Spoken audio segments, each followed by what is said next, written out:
kiri kanan,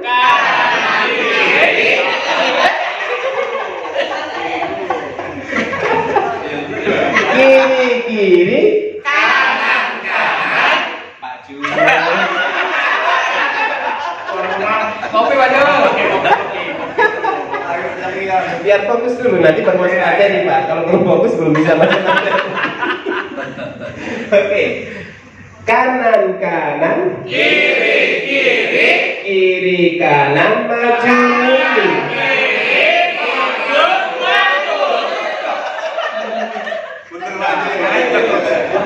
Oke, sekali lagi kita kembalikan ke mode normal. Mode normal berarti apa? Katakan yang saya katakan, lakukan yang saya katakan. Oke. Sampai dulu ya, begini. Maju mundur, kiri kanan, maju. Maju mundur kiri kanan maju. Oke, terima kasih Bapak Ibu.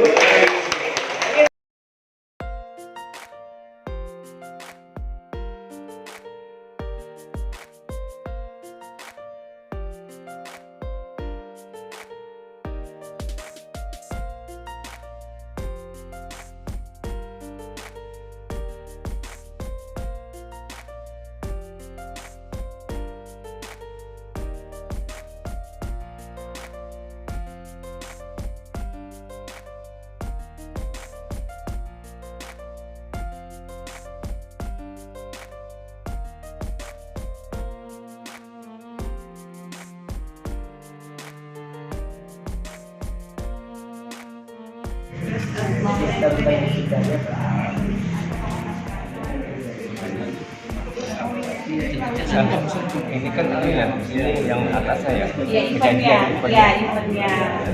Ini memang nggak tahu polanya. Iya, ya polanya. Baduy beneran ya. Baduy. Ya, ada. Kayaknya kan kayak gitu ya. Enggak ya, oke. Nah, yang tadi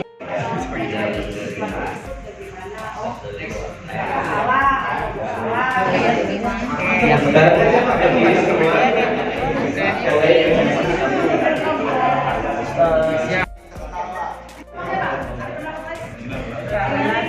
iya, karena tidak sesuai baca. Para peserta diklat hari keempat yang budiman dan berbahagia karena sudah ngopi. Apa tuh? Ngopi. Ada kopi, ada kue, ngobrol, ilmu adalah ngopi. Untuk kelompok kami, yaitu saya sendiri Sutajiri, kemudian Pak Abdul Wahab, bukan orang Wahabi ya, tapi namanya Abdul Wahab. Kemudian ada Pak Zaki, ini orang bersih nih, Zaki, orang bersih. Kemudian ada Pak Aprian, ini kandidat doktor kita, insya Allah bentar lagi doktor. Dan Ibu Rosita yang pipinya paling merah hari ini, kata dia mengikuti duduk.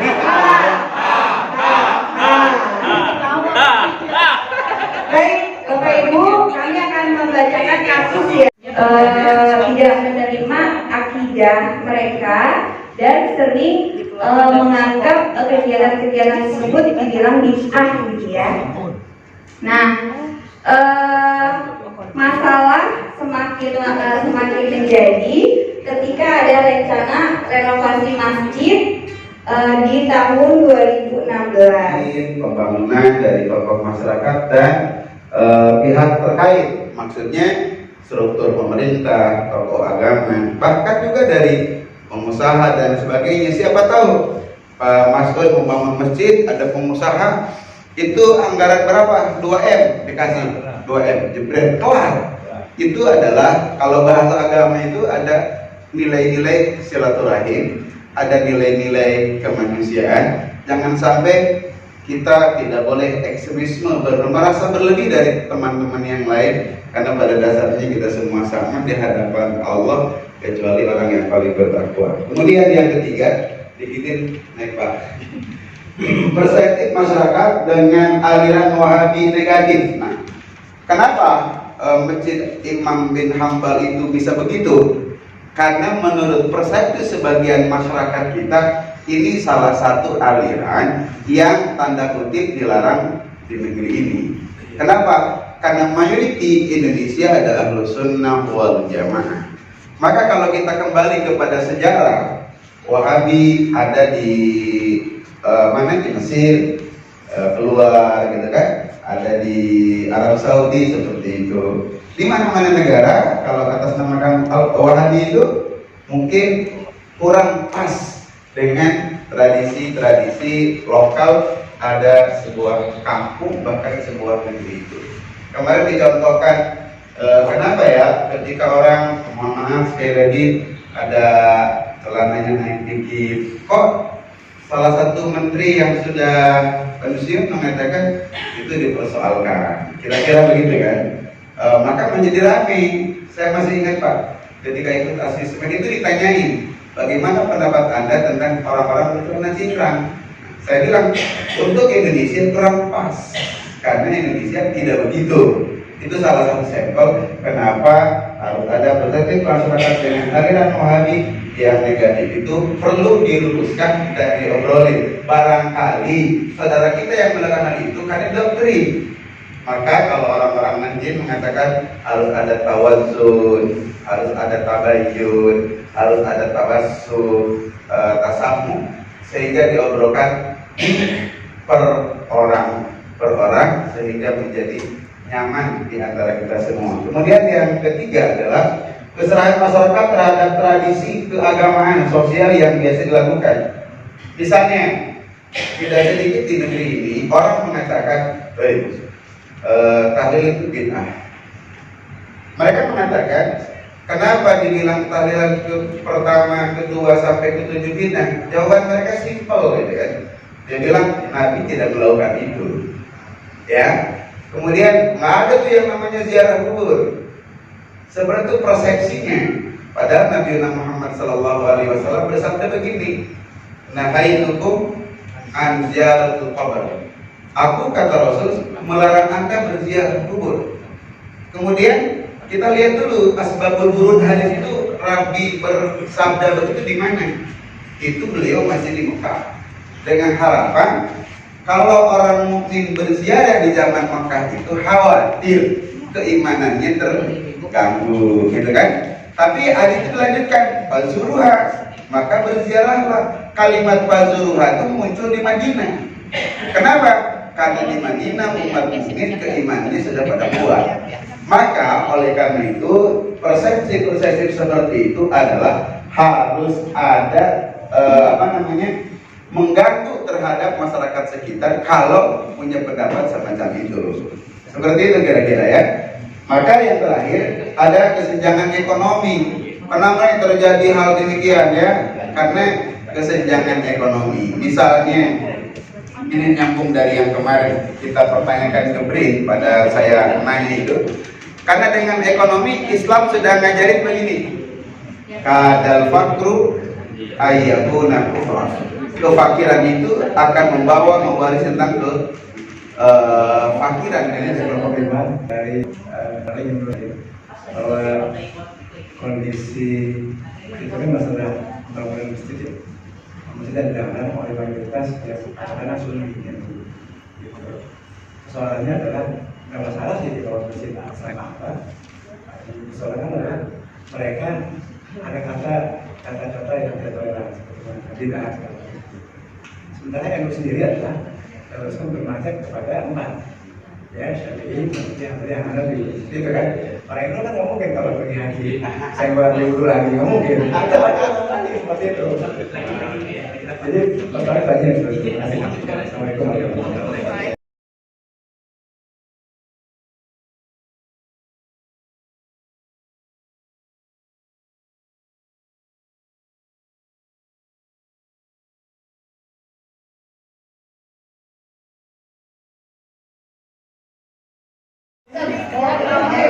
Penyebab tren atau pola perkembangan dalam masyarakat yang menyebabkan Pancasila adalah sebagai tauhid. Kemudian ini akan dijelaskan oleh Bapak Fadli. Silakan. Assalamualaikum warahmatullahi wabarakatuh. Waalaikumsalam warahmatullahi wabarakatuh. Ya, selamat pagi semuanya. Pagi. Yes. Ini apa namanya, sebenarnya hampir sama dengan tim nomor 3. Pak, mainnya beda, Pak. Mengakui Pancasila. Nah, pada dasarnya memang tiap agama itu kan pasti memiliki kitab suci. Itu kan bersifat teks. Nah, dari ada kelompok-kelompok itu sebenarnya memang menafsirkan secara sendiri-sendiri. Jadi merasa yang bukan turunan dari firman Tuhan itu adalah perbuatan syirik. Ya, semacam kayak apa namanya, Pancasila itu kan buatan manusia yang sifatnya berubah-ubah atau undang-undang, atau termasuk apa namanya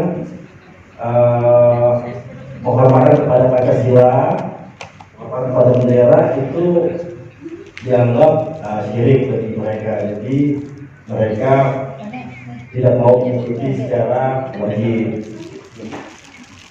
Kalaupun dia bisa apa namanya, bisa merekrut orang-orang itu karena memang peredaran media saat ini kan sangat aktif, dan mungkin mereka yang mengikut itu atas pemahaman yang sama. Yang kedua adalah apa struktur sistem yang menyebabkan tren di masyarakat bahwa Pancasila adalah togut. Mungkin yang ini akan dijelaskan oleh Bapak Tony Haryadi. Kan tadi Pak, Pancasila dianggap sebagai togut, yaitu anggapan bahwasanya sistem demokrasi yang diterapkan di negara kita itu berlawanan dengan ajaran yang dipakai oleh Bapak Abu Bakar Bashir. Anggapannya yaitu sistem khalifah menjadi sistem terbaik. Masalahnya yang terjadi di masyarakat kita adalah untuk menjadi khalifah itu mempunyai beberapa kriteria dan syarat yang sebenarnya kita sendiri tidak mumpuni dan tidak memenuhi untuk menjadi khalifah tersebut. Kan zaman dulu khalifah itu harusnya ada udul, nggak pernah bohong. Nah, kalau kita kan rata-rata pernah bohong, jadi tidak ada yang lain jadi khalifah.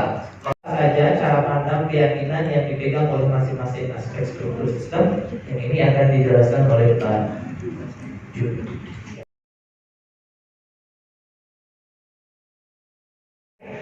Siapa kita?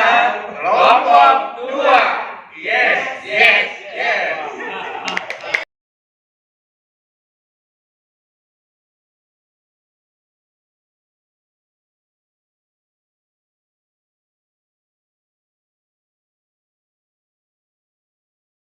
Kurang rapot itu. Kelompok 5. Toleransi, terbuka, keren.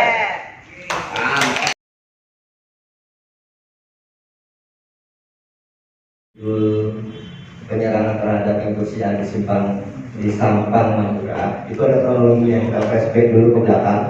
Itu pada tanggal 26 Agustus tahun 2012 itu di mana ada sekelompok siswa lebih kurang 20 orang yang sedang santri di sana. Kemudian pada saat lebaran dia pulang ke rumah masing-masing, kemudian dia kembali ke sana ingin santri lagi atau ingin untuk pesantrennya lagi, itu terjadi penyerangan karena masyarakat di sana beranggapan bahwa kaum Syiah ini atau orang Syiah ini itu tidak sesuai dengan apa yang mayoritas masyarakat di sana beranggapan atau bermazhab beda dengan Syiah ini. Maka dari situ timbul konflik penyerangan. Akhirnya terjadilah tragedi di mana ada penyerangan tersebut dan satu orang meninggal dunia. Dan dari situ maka ini langsung kepada ranah pidana, sehingga lambat laun terjadilah pertentangan seperti tadi Bu Edi katakan bahwa sebenarnya intinya ini adalah kalau kita refleksi ke zaman dahulu itu adalah karena kekuasaan antara Syiah dan Sunni. Cuma lama-lama berkembang jadi pemahaman keagamaan sehingga timbulnya konflik. Oke, baik, selanjutnya